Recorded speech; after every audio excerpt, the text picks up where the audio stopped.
அப்புறம் ஊருக்கு மத்தியில இருக்கிற மரத்துக்கு கீழே ராமையா சுப்பையா 2 பேரும் உட்காந்து பேசிக்கிட்டு இருந்தாங்க. நல்லா சில்லுன்னு காத்து வீசிக்கிட்டு இருந்துச்சு.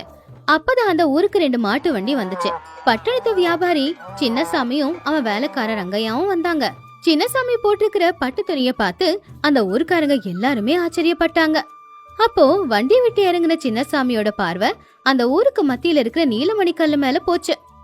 சுமதி போற ஜனங்களுக்கு என் வணக்கத்தை சொல்லிக்கிறேன். என்னோட பேரு சின்னசாமி. என்னோட அறிவுக்கு முன்னாடி எப்பவுமே யாரா இருந்தாலும் தலை குனிஞ்சுதான் நிக்கணும். ஏன்னா எனக்கு ரொம்பவும் புத்தி கூர்மை அதிகங்க. உங்க ஊர்ல இருக்கிற ஆம்பளைங்க எல்லாருமே ரொம்ப புத்திசாலிங்கன்னு எங்க ஊர் வரைக்கும் பேசிக்கிறாங்க. அது உண்மையா இல்லையா அப்படிங்கிற உண்மையை தெரிஞ்சுக்கதான் நான் உங்க ஊருக்கு வந்திருக்கேன். ஆமா ஆமா, எங்க முதலாளிக்கு இருக்கிற அறிவு எங்க ஊர்ல யாருக்குமே இல்ல. அவர் மூளையில மண்ணு இல்லங்க, மொத்தமும் அறிவு தான் இருக்கு. அவரு கேட்கக்கூடிய கேள்விக்கு பதில் சொல்லக்கூடிய அறிவாளி இந்த உலகத்துல யாருமே இல்லங்க.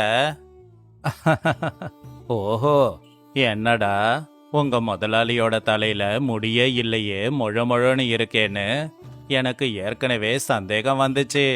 அந்த தலைக்குள்ள மண்ணு இல்லாம முழுக்க முழுக்க அறிவு இருக்கிறதால தான் முடி கொட்டி போச்சு போல. சரி சரி இருக்கட்டும். என்ன சுப்பையா இது, இப்படி கிண்டல் பண்ணலாமா? அவரு நம்ம ஊருக்கு வந்திருக்கிற விருந்தாளி இல்ல. சின்னசாமி ஐயா, நீங்க அறிவாளி அப்படின்னு எங்களுக்கு நல்லா தெரியும். ஆனா நீங்க எங்க ஊருக்கு இப்ப எதுக்காக வந்திருக்கீங்கன்னு நேரடியாவே சொல்லலாம். ஏன்னா எங்களுக்கு நிறைய வேலை இருக்குங்க. நான் நேரடியா பேசதான் வந்திருக்கேன் ராமையா. உங்க ஊர்ல இருக்கிற எல்லாருக்குமே அறிவு இருக்கு அப்படிங்கறது உண்மைனா நீங்க நேரடியா என் கூட போட்டி போடுங்க. நான் ஒரு 4 கஷ்டமான வேலையை உங்களுக்கு கொடுக்கறேன். உங்கள யாராவது அந்த 4 வேலையை செஞ்சிட்டா என் வண்டி முழுக்க இருக்கிற இந்த பட்டு துணிங்களையும் என்னோட சொத்தையும் உங்களுக்கு எழுதி தரேன். இங்க பாருங்க ஐயா, எங்க ஊர்ல இந்த போட்டி சவால் எல்லாம் ஒன்றும் இல்லை. எங்க ஊருக்கு வந்திருக்கீங்க, சந்தோஷமா சாப்பிட்டுட்டு ஓய்வெடுத்துட்டு போங்க. உங்க விளையாட்டுக்கு நாங்க வரல. அப்ப என்ன பார்த்து எல்லாரும் பயப்படுறீங்க. சரி, போட்டியில கலந்துக்க விருப்பம் இல்ல அப்படின்னா நீங்க போட்டியில தோத்ததா அர்த்தம். உங்க ஊர்ல ஒரு பழமை வாய்ந்த நீலக்கல்லு இருக்காமே, அந்த கல்லை நீங்க எனக்காக கொடுக்க முடியுமா? ஒன்னு என் கூட போட்டி போட்டு போட்டியில ஜெயிச்சு காட்டுங்க. அப்படி இல்லைன்னா தோத்து போனதை ஒத்துக்கிட்டு அந்த நீலமணி கல்லை எனக்கு கொடுத்துடுங்க. தோல்வியை ஒத்துக்கோங்க ஐயா, எங்க முதலாளி கிட்டலாம் உங்களால ஜெயிக்க முடியாது. பேசாம அந்த கல்லை கொடுத்துட்டு கிளம்புங்க. அட இருங்க ஐயா இருங்க, நீங்க எங்க ஊருக்கு வந்திருக்கிற விருந்தாளி. உங்களை அப்படியே சும்மா போக விட்டுடுவோமா என்ன? உங்களுக்கு மரியாதையெல்லாம் செய்யணுமே. சரிங்க சின்னசாமி ஐயா, உங்களோட போட்டிக்கு நாங்க ஒத்துக்கறோம். முதல்ல நீங்க என்ன சொல்ல போறீங்களோ அதை சொல்லுங்க. அப்படி வாங்க வழிக்கு. நான் கொடுக்கற வேலை ரொம்ப சுலபமானது தான். டே ரங்கையா, அந்த வண்டியில இருக்கிற வாழை இலைய எடுத்துக்கிட்டு வா. ரங்கையா வேகமா போய் அந்த வாழை இலைய எடுத்துக்கிட்டு வந்தான். சின்னசாமி அந்த இலைய அந்த மரத்துக்கு கீழே போட்டான். ராமையா, நானும் சரி நீயும் சரி, இப்போ இந்த இலைக்கு மேலதான் நிக்கணும். ஆனா நாம 2 பேரும் ஒரே இலையில நின்னாலும் கூட நான் உன்னை பார்க்க கூடாது, நீ என்னையும் பார்க்க கூடாது. ஏன், நான் கைய நிட்டனாலும் கூட நீ எனக்கு கிடைக்கவே கூடாது. ஆனா அதுக்குன்னு கண்ணையும் மூடிடக்கூடாது. அதே மாதிரி ஒருத்தருக்கு ஒருத்தர் முதுக காட்டியும் நிக்க கூடாது. நான் உன்னை பார்த்து தான் நிக்கணும், நீயும் என்ன பார்த்து தான் நிக்கணும். அப்புறம் நம்மள எதாலையும் அடைச்சி வைக்கவும் கூடாது. இது முடியுமா? பாத்தீங்களா எங்க முதலாளியோட புத்திசாலித்தனத்தை?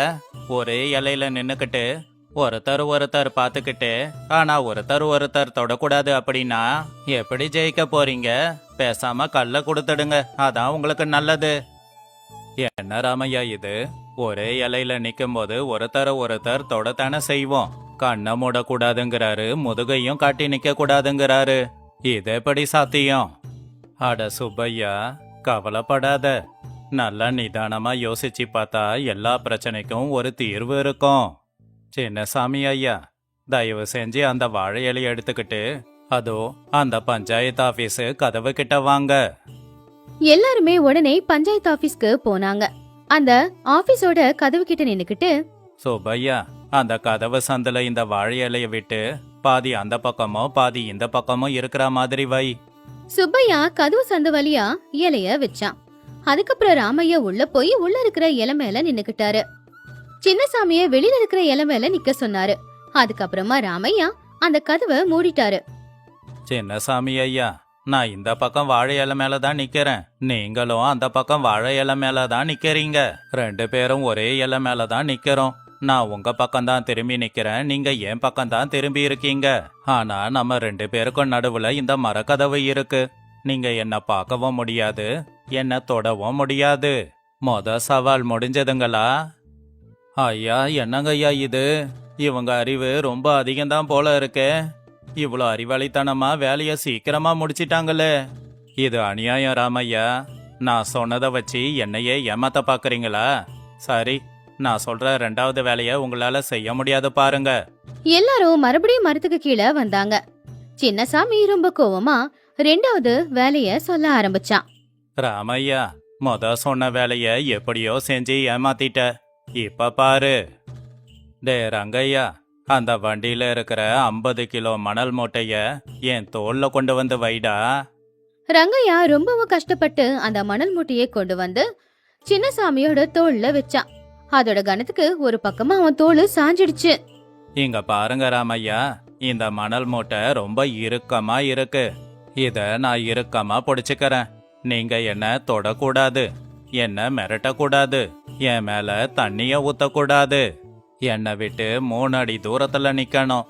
ஆனா சரியா 1 நிமிஷத்துல இந்த மணல் மூட்டை என் தோல்ல இருந்து விழற மாதிரி செய்யணும். எப்படி செய்யறியோ உன் விருப்பம். ராமையா, இது ரொம்ப கஷ்டம். அவன் அந்த மணல் மூட்டைய இறுக்கமா புடிச்சுக்கிட்டு இருக்கான். அவனை தொடாம, அவனை தள்ளி விடாம மணல் மூட்டைய கீழே விழ வைக்கிறது சத்தியமா சாத்தியமில்ல. என்னங்க ஐயா, பேந்த முழிச்சுக்கிட்டு இருக்கீங்க? எங்க முதலாளி அதை இறுக்கமா பிடிச்சுக்கிட்டு இருக்காரு. அவரு விட மாட்டாரு. நீங்க பந்தயத்துல தோத்துடுவீங்க. அப்போ திடீர்னு சுப்பையா ரங்கையோட காலுக்கு கீழே பார்த்து ஆச்சரியமா கத்துனா. அடடே ராமையா அண்ணன், அங்க ரங்கையாவோட கால் கிட்ட பாருங்களேன். ஏதோ பலன்னு ஜொலிக்குது இல்ல? அது பாக்குறதுக்கு அப்படியே தங்க காசு மாதிரியே இருக்கே. அப்படின்னா இந்த பஞ்சாயத்து மரத்துக்கு கீழே தங்க காசு இருக்கிறது உண்மைதான் போலயே. என்னது தங்கமா?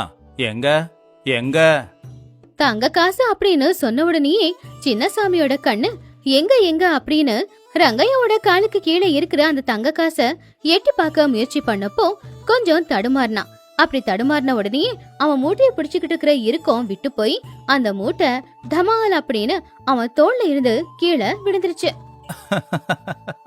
பாத்தியா ரங்கையா, உங்க முதலாளி அவரோட மணல் மூட்டைய கீழே தூக்கி போட்டுட்டாரு. நாங்க அவரை தொடவும் இல்ல, அவரை மிரட்டவும் இல்ல. அவருக்குள்ள இருந்த பேராசை தான் அந்த மணல் மூட்டைய கீழே விழ வச்சது. நாங்க 2வது சவால்லையும் ஜெயிச்சிட்டோம். ஐயோ முதலாளி ஐயா, இங்க எந்த தங்க காசுமே இல்லங்க ஐயா. இங்க விழுந்திருக்கிறது வெறும் மஞ்சள் மட்டும்தான். அத போய் பார்த்துட்டு தங்கன்னு நினைச்சு தோத்துட்டீங்களே. நம்ம மானமே போச்சு. மறுபடியும் ஏமாத்திட்டீங்க. இது ஏமாத்து வேலை. என் மூளையோட நீங்க விளையாடுறீங்க. சின்னசாமி இப்ப முழுசாவே கோவத்துல இருந்தான். எப்படியாவது இவங்க எல்லாரையும் தோக்கடிக்கணும்னு முடிவெடுத்துட்டான். இங்க பாரு ராமையா, பேச்சு திறமையால தான் நீ ஜெயிச்சுக்கிட்டு இருக்க. ஆனா இப்ப சொல்ற வேலைய பேச்சு திறமையால ஜெயிக்க முடியாது. உங்க மாந்தோப்புல இருக்கே ஒரு பெரிய அறை, அந்த இடத்துக்கு வாங்க. எல்லாருமே அந்த அறைக்குள்ள போனாங்க. அந்த அறை ரொம்ப பாக்குறதுக்கு பெருசாவும் காலியாவும் இருந்துச்சு. காலியா இருக்கிற இந்த அறைய நீங்க மொத்தமா நிரப்பியாகணும். ஒரு ஊசி கூட போகிறதுக்கு இடம் இருக்கக்கூடாது. ஆனா மணலு, கல்லு, தானியம் இத வச்சு நிரப்பக்கூடாது. அதே மாதிரி புல்ல வச்சும் நிரப்பக்கூடாது. உங்களுக்கு 1/2 மணி நேரம் அவகாசம் கொடுக்கறேன். அதுக்குள்ள இந்த இடமே நிறைஞ்சு போயிருக்கணும். கொஞ்சம் கூட இடமே இருக்கக்கூடாது. முடிஞ்சா செஞ்சு காட்டுங்க. ராமையா அண்ணன், இது நடக்கவே நடக்காது. மணலு, கல்லு, புல்லு, ஏன் தானியத்தை வச்சு கூட நிரப்பக்கூடாது அப்படின்னா நாம வேற எதை கொண்டுதான் இந்த அறைய நிரப்ப முடியும்? இது அநியாயம். அவன் வேணும்னே நம்மள தோற்கடிக்கிறதுக்காக இப்படிப்பட்ட வேலைய கொடுத்திருக்கான். அதுவும் 1/2 மணி நேரத்துல எப்படி முடியும்? சுப்பையா, நம்மால முடியாது அப்படிங்கிற விஷயம் இல்லவே இல்ல. ஏன் பொருளை வச்சு மட்டும்தான் ஒரு அறைய நிரப்ப முடியுமா என்ன? என்கிட்ட யோசனை இருக்கு. ஒன்னு பண்ணு, தோட்டத்துக்கு போய் ஒரு கூட நிறைய மல்லிப்பூவை பறிச்சிட்டு வா. எப்பவும் பாட்டு பாடிக்கிட்டே பறிப்பிய, அப்படியே பண்ணு. 10 நிமிஷத்துல சுப்பையா ஒரு கூட நிறைய நல்ல மணமணுக்கிற மல்லிப்பூவை பறிச்சுக்கிட்டு வந்தான். வரும்போது அவன் கழுதராகத்துல பாடுற பாட்டையும் பாடிக்கிட்டே தான் வந்துகிட்டு இருந்தான். அது அந்த அறை முழுக்க எதிரொலிச்சுது. ஏயா பாருங்க, இந்த அறைய நான் நிரப்பிட்டேன். ராமையா அந்த மல்லிப்பூ கூடைய அறைக்கு நடுவுல வச்சான். அந்த மல்லிப்பூவோட மனம் அந்த அறை முழுக்க பரவ ஆரம்பிச்சுது. அது மட்டும் இல்ல, ராமையா பாடுற அந்த சத்தமும் அறை முழுக்க கேட்டுக்கிட்டு இருந்துச்சு.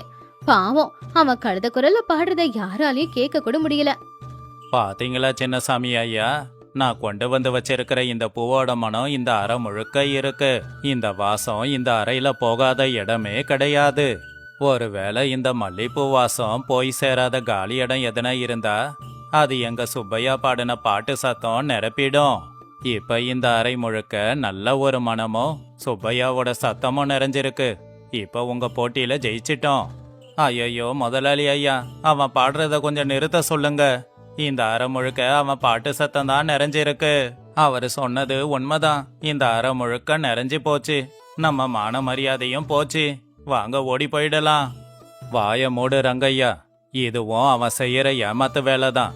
ராமையா, நீங்க என் பொறுமைய ரொம்ப சோதிக்கிறீங்க. இதுதான் கடைசி வேலை. இதுல நீங்க ஜெயிச்சிட்டீங்க அப்படின்னா நான் என் தோல்வியை ஒத்துக்கறேன். இப்போ மதிய நேரம் ஆச்சு. ஊருக்கு மத்தியில இருக்கிற மரத்துக்கு கீழே ஊர்ஜனங்க எல்லாரும் நின்னுக்கிட்டு இருந்தாங்க.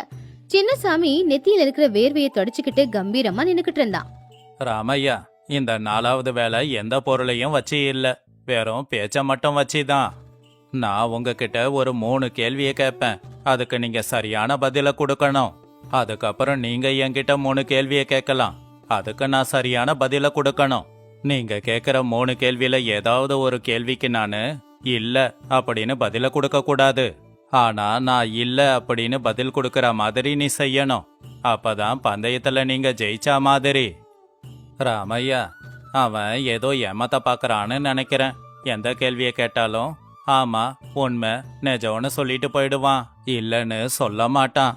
அவன் நம்மள ஏமாத்துறதுக்கு தான் இப்படி ஒரு சவாலை விடுறான். இந்த சவால்ல மாட்டிக்காதீங்க. மனுஷங்க எப்பவும் ஒரே மாதிரி இருக்க மாட்டாங்க சுப்பையா. அவங்க திமிரு அவங்கள யோசிக்க விடாம தடுக்கும். சரிங்க சின்னசாமி, நீங்க கேள்விய கேளுங்க. ராமையா, நீங்க புத்திசாலியா? ஆமா. உனக்கு இந்த ஊர் மேல பாசம் இருக்கா? நிச்சயமா இருக்கு. இந்த பந்தயத்துல தோத்து போக நீ தயாரா தான் இருக்கியா? அதுக்கு காலம் பதில சொல்லும். சரி, இப்ப நீ கேள்விய கேட்கலாம் ராமையா. என் வாயால இல்லன்னு சொல்ல வை பார்க்கலாம். சின்னசாமி ஐயா, சுத்தி இருக்கிற எல்லா ஊர்லயும் நீங்க தான் பெரிய பணக்காரரா? ஆமா, என் அளவுக்கு பணக்காரன் யாருமே இல்ல. நீங்க ரொம்ப புத்திசாலி. உங்களுக்கு அறிவு கூர்மை அதிகமாச்சே. நிச்சயமா நான் ரொம்ப பெரிய புத்திசாலி தான். ஆமா. ராமையா நின்னு நிதானமா பக்கத்துல இருக்கிற ரங்கையாவோட கண்ணை பார்த்து சிரிச்சான். அதுக்கப்புறமா சின்னசாமியோட கண்ணை நேருக்கு நேரா பார்த்து கொஞ்சம் கம்பீரமாவும் கொஞ்சம் கோவமாவும் இப்படி கேட்டாரு. சின்னசாமி ஐயா, நீங்க தான் பணக்காரரு அறிவாளின்னு ஒத்துக்கிட்டீங்க. ஆனா முந்தானேத்து ராத்திரி எங்க கோவிலுக்கு பின்னாடி இருக்கிற அந்த தங்க காசு இருக்கிற மூட்டைய திருடிட்டு போனது நீங்க தானே ஒத்துக்கோங்க. அந்த தங்கத்தை திருடினது நீங்க தானே, உண்மைய ஒத்துக்கோங்க. திருட அப்படிங்கிற ஒரு வார்த்தை சின்னசாமி மேல விழுந்த உடனே சின்னசாமிக்கு கோவம் தாங்கல. ஏன்னா அவன் ஒரு நேர்மையான வியாபாரி தான். திருட அப்படிங்கிற பழிய அவனால ஏத்துக்க முடியாது இல்லையா? கோவம் உச்சி தலைக்கு ஏறிச்சு. பந்தயத்தை மறந்துட்டான். இப்போ திருடங்கிற அந்த பழி விழுந்த கோவம் மட்டும்தான் அவன் மனசுல இருந்துச்சு. ராமையா, உனக்கு என்ன திமிரா? நான் ஒரு நேர்மையான வியாபாரி. எங்கேயும் எதையும் திருடினதே இல்ல. நான் தங்க காசு இருக்கிற மூட்டைய திருடினா அப்படின்னு யார் சொன்னது? அதெல்லாம் இல்ல இல்ல இல்ல. எல்லாரும் கேட்டீங்க தானே? பட்டணத்து வியாபாரி அவரோட வாயாலேயே 3 தடவை இல்ல இல்ல இல்லன்னு சொன்னாரு. நான் கேட்ட 3வது கேள்விக்கு நீங்க 3 தடவை இல்லன்னு சொல்லிட்டீங்க. சின்னசாமி ஐயா, நீங்க தோத்துட்டீங்க. ஐயோ முதலாளி ஐயா, அவர் உங்களை திருடன்னு சொன்னதும் நீங்க கோவத்துல பந்தயத்தை மறந்து இல்லன்னு சொல்லிட்டீங்க. இவங்க முன்னாடியெல்லாம் நாம நிக்க கூட முடியாதுங்க. அவர் வீசன வலையில நாம அநியாயமா சிக்கிக்கிட்டோமே. இனிமே சொத்து எல்லாமே அவருக்கு தானே சொந்தம். நாம வசமா மாட்டிக்கிட்டோங்க ஐயா. பாவம் சின்னசாமியோட முகமே வாடி போச்சு. அவன் கோவத்தாலேயே அவன் இன்னைக்கு தோத்திருந்தான்.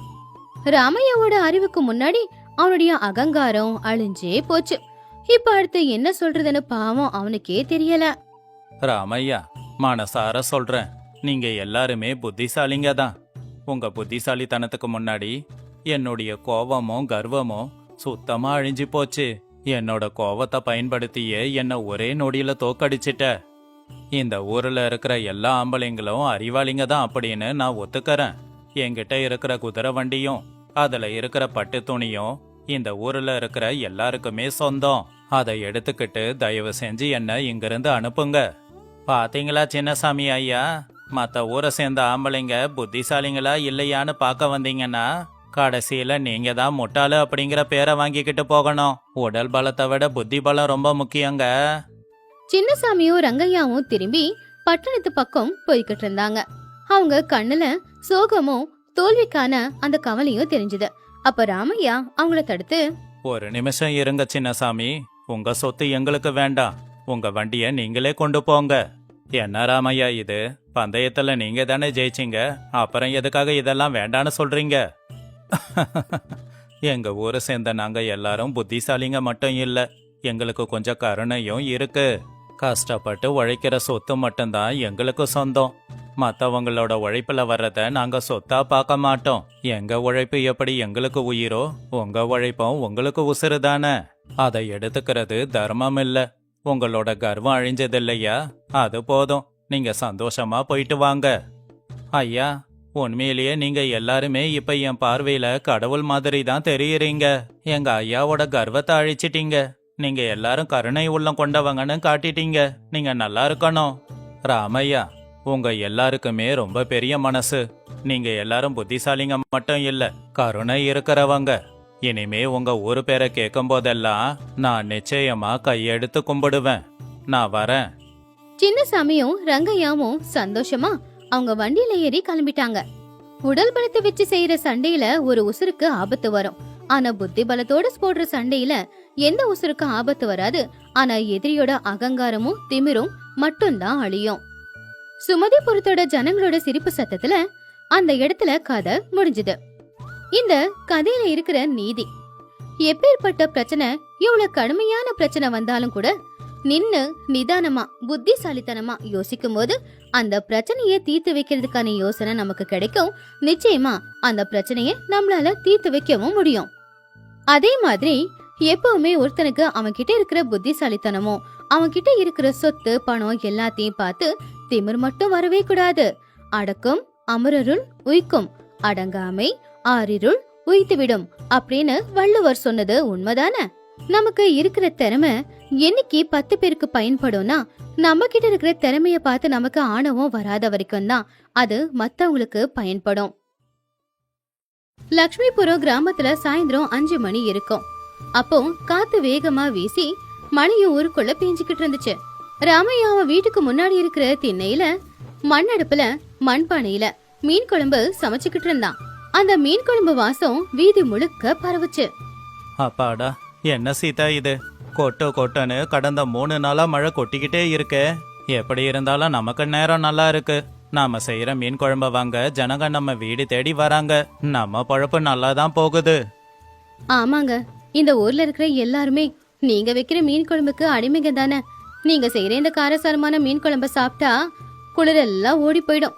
அடுப்புல நெருப்பு அதிகமாக்குங்க, குழம்பு கொதிக்கட்டும். ஆமா சீதா, இன்னும் மீன் கொஞ்சம் தான் இருக்கு.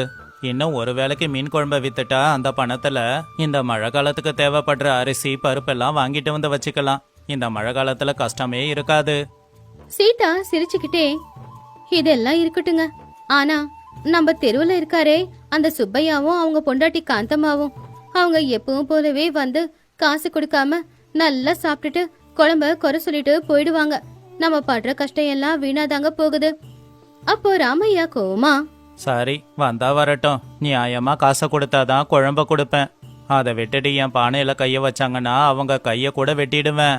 என்னோட கஷ்டத்தை இலவசமா கொடுக்க நான் என்ன இங்க சத்திரமா நடத்திக்கிட்டு இருக்கேன். அவங்க என்ன பண்றாங்கன்னு பாக்குறேன் அப்படின்னு அவங்க 2 பேரும் பேசி முடிச்சாங்களோ இல்லையோ, அந்த தெருவுல இருக்கிற சுப்பையா காந்தம்மா 2 பேரும் அந்த மீன் குழம்பு வாசத்துக்கு வந்து திண்ணையில வந்து உக்காந்துட்டாங்க.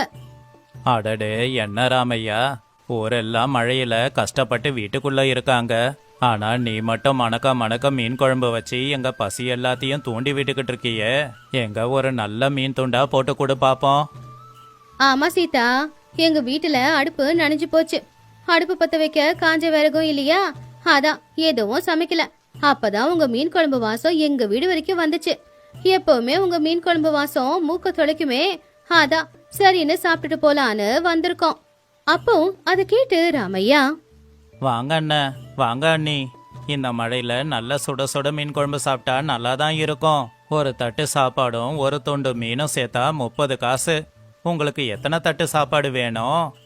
அப்போ சுப்பையா அதை கேட்டு, என்ன ராமையா, அக்கம் பக்கத்து வீட்டுல இருக்கோம், சொந்தக்காரங்க. வந்த உடனே வியாபாரத்தை பத்தி பேசி பணம்லாம் கேக்குறியே. முதல்ல சாப்பாடு பரிமாறு. உன் பணம் எங்க போயிட போகுது? எங்க மேல அவ்வளோ கூட நம்பிக்கை இல்லையா? சீதா கவலையா, பரவாயில்ல பரவாயில்ல, 2 பேரும் சாப்பிடுங்க. நீங்க சாப்பிடுறதுதான் எங்களுக்கு வேணும். மீன் குழம்பு வச்சிருக்கோம், சாப்பாடு போட்டு மீன் குழம்பும் ஊத்துறேன். சாப்பிட்டு எப்படி இருக்குன்னு சொல்லுங்க. சீதா 2 பெரிய வாழையிலேய அவங்க முன்னாடி போட்டா. அதுல சுட சுட சாப்பாடும் அவங்க செஞ்ச மணமணுக்கிற மீன் குழம்பையும் ஊத்துனா. அதுல 2 துண்டு மீனையும் வச்சா. அவ்வளவுதான். சுப்பையா காந்தம்மா 2 பேரும் ஒரு பொடி பிடிச்சாங்க. 2 தடவை சாப்பாடு வாங்கி நல்லா சாப்பிட்டுட்டு அதுக்கப்புறமா போய் கைய கழுவிட்டு வந்து, சீச்சி, என்ன ராமையா, குழம்போட வாசத்தை பார்த்து நல்லா இருக்கும்னு வந்தா குழம்பு சரியாவே இல்லையே. உப்பு காரம் கூட சரியில்லை, மீனும் சரியா வேகல, அதுவும் இல்லாம கெட்டு போயிருக்கு. ஆமா சீதா, இந்த குழம்பு சாப்பிட்ட உடனே எனக்கும் வயித்தெல்லாம் ஒரு மாதிரி பெரட்டுது. கெட்டு போன மீன் தான் போட்டிருக்கீங்க போலயே. குழம்பு கொஞ்சம் கூட நல்லாவே இல்ல. அந்த நீச்ச நாத்தம் போகவே இல்ல. இத சாப்பிட்டு எங்க உடம்பு கெட்டு போச்சுன்னா அதுக்கு நீங்க தான் வைத்திய செலவுக்கு பணம் கொடுக்கணும். அதை கேட்டு ராமையா கோவமா, என்ன நீ இது? ஊர்ல இருக்கிற அத்தனை பேரும் வந்து வாங்கி சாப்பிட்டு அமிர்த மாதிரி இருக்குன்னு சொன்னாங்க. உங்களுக்கு மட்டும் நல்லா இல்லையா? அப்படின்னா 2 தட்டு சாப்பாடு எப்படி சாப்பிட்டீங்க? நல்லா சாப்பிட்டுட்டு காசு கொடுக்காம ஏமாத்துறதுக்காக இப்ப நாடகம் வேற போட்டுக்கிட்டு இருக்கீங்க. அப்ப சுப்பையா கோவமா, டே ராமையா, என்ன நாக்கு நீளுது? குழம்பு நல்லா இல்ல, அதனாலதான் நல்லா இல்லன்னு பணம் கொடுக்க மாட்டோன்னு சொல்றோம். நீ யாருக்கிட்ட வேணாலும் போய் சொல்லிக்கோ. நாளைக்கு பஞ்சாயத்துல சொல்லி உன் கடைய மூடுறேன் பாரு. அதே நேரத்துக்கு ஊர் பெரியவரான ரங்கையாவும் அவருடைய மனைவியான சுஷீலாவும் கொடை பிடிச்சுக்கிட்டு அங்க வந்தாங்க. சுப்பையா கத்திக்கிட்டு இருக்கிறத கேட்டு ரங்கையா கோவமா, என்ன சுப்பையா, ராமையாவோட வீட்டு வாசல்லயே நின்னுக்கிட்டு ராமையாவை திட்டிக்கிட்டு இருக்க? ராமையா வைக்கிற மீன் குழம்போட வாசம் எல்லார் பசியையும் தூண்டுது. நீ நல்லா இல்லைன்னு சொல்றது சந்தேகமா இருக்கு. ஆமா காந்தம்மா, நீங்க 2 பேரும் சாப்பிட்ட இந்த இலைய பார்த்தாலே புரியுது. இலையே நல்லா சுத்தமா இருக்குன்னா அந்த அளவுக்கு சாப்பாடு சுவையா இருந்திருக்கு. அதனாலதான் ஒரு பருக்க கூட மிச்சம் வைக்காம சாப்பிட்டுருக்கீங்க. நல்லா சாப்பிட்டு முடிச்சதுக்கு அப்புறமா எப்படி குழம்பு நல்லா இல்லைன்னு சொல்றீங்க? இது நம்புற மாதிரி இல்லையே. அப்போ காந்தம்மா பதட்டமா, அது அது ஒண்ணும் இல்ல சுசீலம்மா, பசி அதிகமா இருந்துச்சு.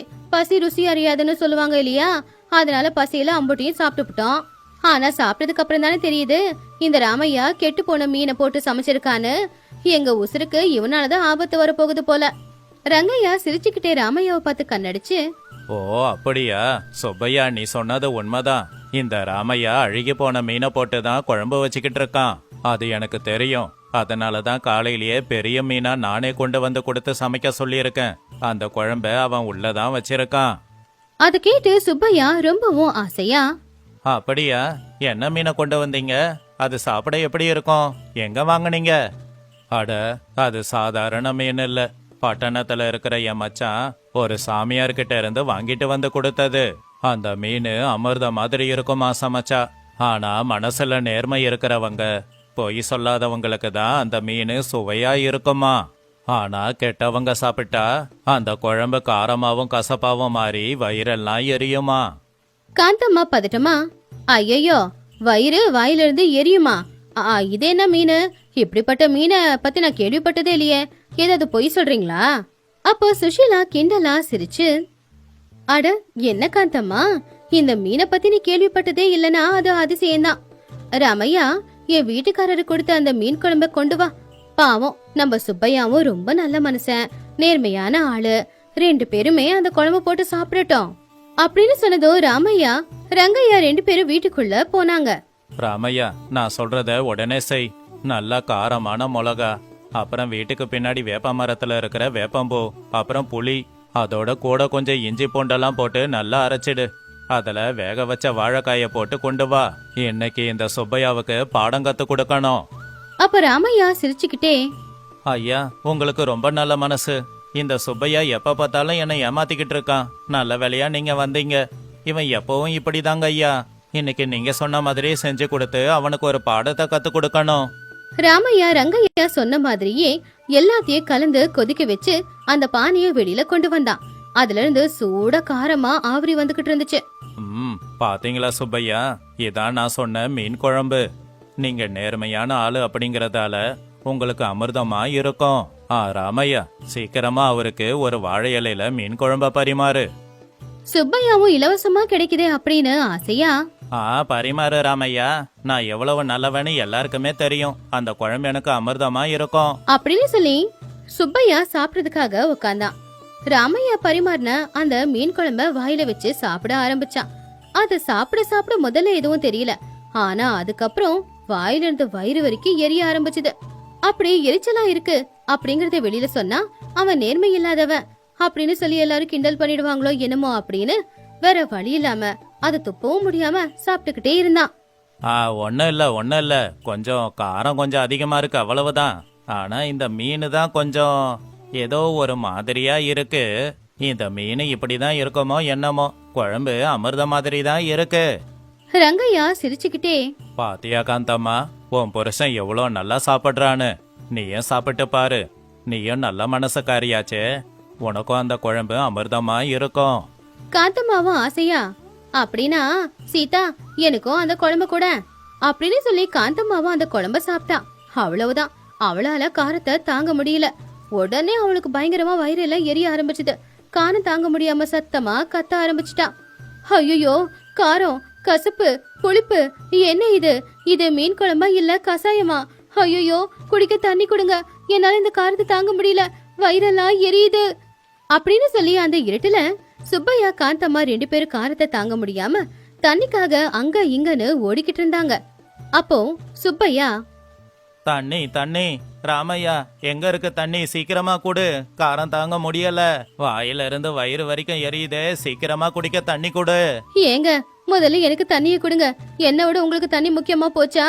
என்னால வயிற்றுல தாங்க முடியல அப்படின்னு சொன்னதும் ரொம்ப கோவமா சுப்பையா போய் ஒரு தொடப்பக்கட்டியை கொண்டு வந்து, அடியை என்னைய அடிக்கிற, அவ்வளவுதான் பாத்துக்க அப்படின்னு தொடப்பக்கட்டிய சுத்தும் போது அது காந்தம்மா மேல பட்டு அவளுக்கு வலி எடுத்துச்சு.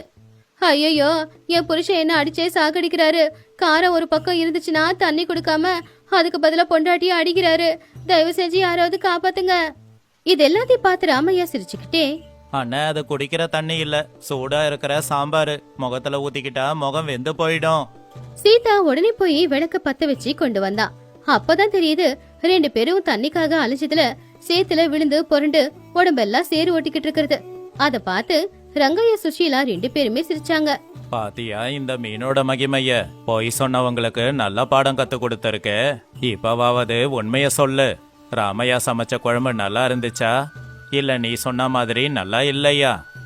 ஐயோ, என்ன மன்னிச்சிடுங்க ரங்கையா. ராமையா சமைச்ச மீன் குழம்பு அமிர்த மாதிரி தான் இருந்துச்சு. ஆனா அவனுக்கு பணம் கொடுக்க எனக்கு விருப்பம் இல்ல. அதனாலதான் குழம்பு கேவலமா இருக்குன்னு பொய்ய சொல்லிட்டேன். காரமா இருக்கு, குடிக்க கொஞ்சம் மோராவது கொடுக்க சொல்லுங்க. அப்ப காந்தம்மாவும் அவ பண்ண தப்ப அவளே புரிஞ்சுக்கிட்டா. சரியா சொன்னீங்க, நான் தப்பு பண்ணிட்டேன். காசு கொடுக்கறதுக்கு விருப்பம் இல்லைங்கிறதுனால பாவம் கஷ்டப்பட்டு ராமைய சமைச்ச சமையலையே நல்லா இல்லைன்னு சொல்லிட்டேன். அதனாலதான் இவ்வளவு பெரிய தண்டனை எனக்கு. தயவு செஞ்சு குடிக்கிறதுக்கு கொஞ்சம் தண்ணியை கொடுங்க. அப்போ அது கேட்டு ரங்கையா, ஏன் சுப்பையா, ராமையா எவ்வளவு பாவம். நம்ம கிராமத்துல கஷ்டப்பட்டு உழைக்கிறவங்கல்ல அவனும் ஒருத்தன். இந்த நேரத்திலயும் அவன் கஷ்டப்பட்டு மீன் குழம்ப சமைச்சு கொடுத்தா. பணம் கொடுக்க விருப்பம் இல்லாம அவன் சமையலை கேவலப்படுத்துறது மட்டும் இல்லாம அவனுக்கு நஷ்டத்தையும் ஏற்படுத்த பாக்குறியே. நீ பணம் இருக்கிறவன் தானே, ஏழைங்க வாழணும்னு நினைக்கணும். இப்படி அவங்கள அழிக்க கூடாது. அப்போ சுப்பையா அதை கேட்டு தலகுனிச்சு, உண்மைதாங்க, பணத்தாசையில நான் இப்படி எல்லாம் பண்ணிட்டேன். நான் பண்ணது தப்புதான். ராமையா இந்தா, நான் சாப்பிட்ட சாப்பாட்டுக்கான பணம். நான் செஞ்சது தப்புதான், என்ன மன்னிச்சிடுப்பா. இனிமே இப்படியெல்லாம் நான் ஏமாத்த மாட்டேன். பெரிய மனசு பண்ணி இந்த தடவை பொறுத்துக்கோ. சீதா, என்னையும் மன்னிச்சிடு.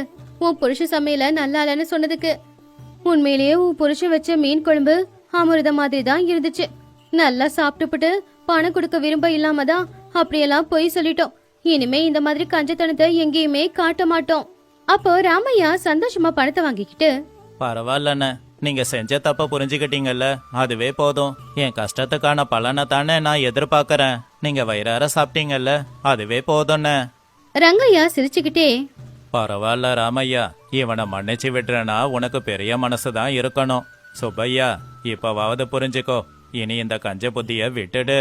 ஒரு ஏழையோட வயித்தல அடிச்சு நீ சந்தோஷமா இருக்கலான்னு நினைச்சா அதுக்கான தண்டனைய அனுபவிப்ப. ரங்கையா சொன்னது கேட்டு எல்லாருமே ஆமா அப்படின்னு சொன்னாங்க. அப்படி மழை பெய்யற அன்னைக்கு ராத்திரி எல்லாருமே சந்தோஷமா ஒன்னா உட்காந்து ராமையா சமைச்சு கொடுத்த மீன் குழம்பு சுட சுட சாதத்தோட போட்டு சந்தோஷமா சாப்பிட்டாங்க.